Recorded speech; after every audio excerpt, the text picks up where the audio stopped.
Zbardhen detaje nga ngjarja në Fier e plagosur djali i saj të afërm të Azgan Mërnicës, autor të vrasjes së Novruz Cenaliajt.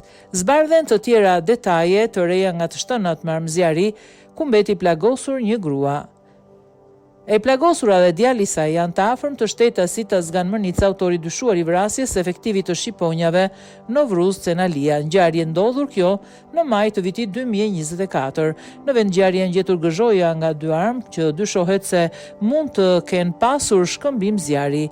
Plagosun me armë zjarri një shtetase identifikohen dhe shpallën kërkim autori Babe Bir rreth orës 14 në vendin e quajtur mbi kalimi i Dërmënës. Në rreth thana ende të paqarta është plagosur me armë zjarri shtetasi ASM.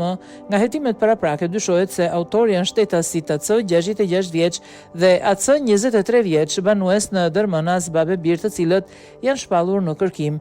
Janë ngritur menjëherë pika kontrolli në hyrjedalje të qytetit Fierit dhe në akset Fier-Vlorë, Fier-Lushnjë. Gjithashtu, shërbimet e policisë vijojnë krehjen e zonës me qëllim lokalizimin dhe kapjen e autorëve. Grupi hetimor ndodhet në vend ngjarje dhe në drejtimin e prokurorit po punon për sqarimin e rrethanave të ngjarjes si dhe për rifreskimin e çdo prove që do t'i shërbejë hetimit me qëllim kapjen e autorëve, njofton policia.